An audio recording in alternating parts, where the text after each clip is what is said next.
یہ قرآن ایک بابرکت کتاب ہے جسے ہم نے آپ صلی اللہ علیہ وسلم پر نازل کیا تاکہ لوگ اس پہ غور اور فکر کریں اور تاکہ اہل فہم اس سے نصیحت حاصل کریں۔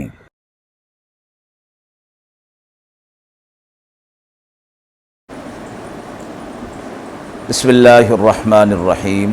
السلام علیکم ورحمۃ اللہ وبرکاتہ۔ ناظرین اکرام، درس قرآن مجید کے آج کے اس پروگرام میں ہم سورہ شورى کی آیت نمبر 51 تا آیت نمبر 53 کے حوالے سے موصول شدہ سوالات کی روشنی میں تفسیر بیان کریں گے۔ آیت نمبر 51 کے حوالے سے سوال موصول ہوا ہے کہ وحی کے مختلف طریقوں کو کس طرح بیان کیا گیا ہے، اور آیت 52 میں آپ صلی اللہ علیہ وسلم کو سیدھے راستے کی طرف ہدایت دینے کے مقصد کے بارے میں کیا وضاحت کی گئی ہے۔ اعوذ باللہ من الشیطان الرجیم، بسم اللہ الرحمن الرحیم۔ وما كان لبشر أن يكلمه الله إلا وحيا أو من وراء حجاب أو يرسل رسولا فيوحي بإذنه ما يشاء إنه علي حكيم۔ وَكَذَلِكَ أَوْحَيْنَا إِلَيْكَ رُوحًا مِّنْ أَمْرِنَا مَا كُنْتَ تَدْرِي مَا الْكِتَابُ وَلَا الْإِيمَانُ ولكن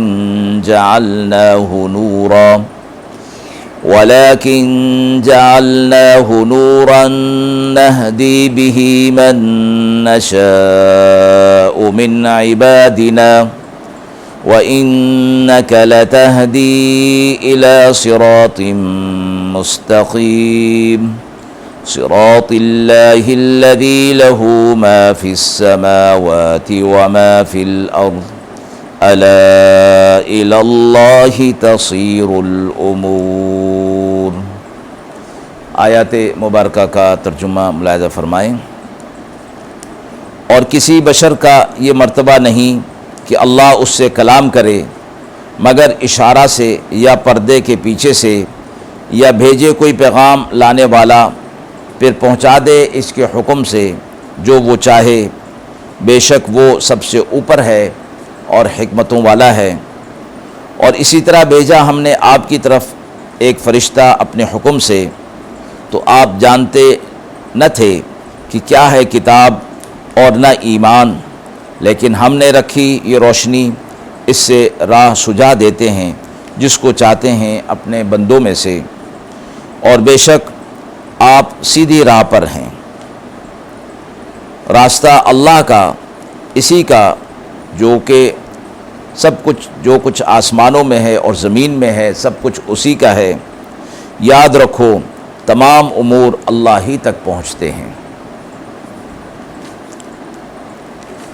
آیت 51 کے حوالے سے فرمایا گیا کہ وحی کی مختلف طریقوں کو کس طرح بیان کیا گیا ہے۔ اس آیت میں بتایا گیا کہ کسی بشر سے اللہ تعالیٰ کے کلام کرنے کی صرف 3 صورتیں ہو سکتی ہیں۔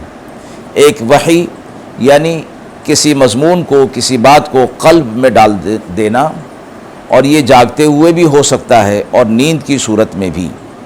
بہت سی احادیث میں منقول ہے کہ نبی اکرم صلی اللہ علیہ وسلم نے فرمایا کہ یہ بات میرے دل کے اندر القاء کی گئی ہے، اور انبیاء علیہ السلام کے خواب بھی وحی ہوتے ہیں، ان میں شیطانی تصرف نہیں ہو سکتا۔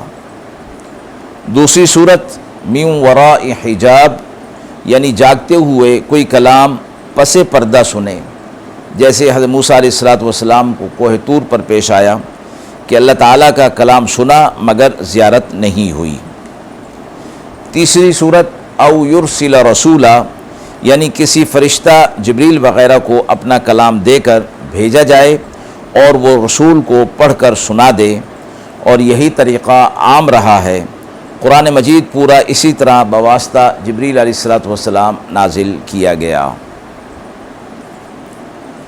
آیت 52 میں آپ صلی اللہ علیہ وسلم کو سیدھے راستے کی طرف ہدایت دینے کا مقصد کیا بیان فرمایا گیا؟ پچھلی آیات میں وحی کی صورتیں اور اللہ تعالیٰ کسی بشر سے کلام کس صورت میں کرتا ہے، اسی سنت الہیہ کے مطابق فرمایا گیا کہ آپ صلی اللہ علیہ وسلم پر بھی وحی بھیجی جاتی ہے۔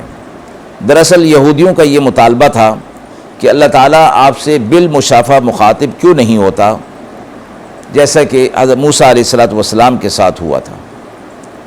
تو آیت میں فرمایا گیا کہ آپ صلی اللہ علیہ وسلم ہوں یا کوئی بھی انسان ہو، انہیں جو کچھ بھی علم ملتا ہے وہ سب اللہ تعالیٰ ہی کی طرف سے ہوتا ہے، اور جب تک اللہ تعالیٰ بذریعہ وحی ان کو نہ بتلا دیں تو انہیں یعنی انبیاء علیہ السلام کو کسی کتاب اور کسی شریعت سے واقفیت نہیں ہو سکتی، اور نہ تفصیلات ایمان کی انہیں مل سکتی ہیں۔ اور شریعت اور ایمان کی کیفیات اور ایمان کا جو اعلیٰ مقام وحی کے بعد حاصل ہوتا ہے، وحی سے پہلے اس کی واقفیت انبیاء علیہ السلام کو نہیں ہوتی۔ یہی وجہ ہے کہ تمام انبیاء علیہ السلام وحی کی کیفیات نازل ہونے سے پہلے بھی مومن ہوتے ہیں اور پکے مومن ہوتے ہیں۔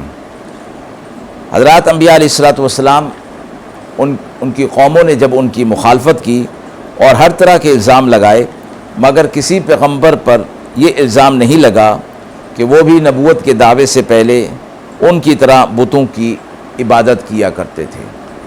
خلاصہ یہ ہوا کہ آپ صلی اللہ علیہ وسلم کو فرمایا گیا کہ آپ ہماری طرف سے ہدایت پر ہیں، اگرچہ یہود کا یہ سوال جاہلانہ ہے۔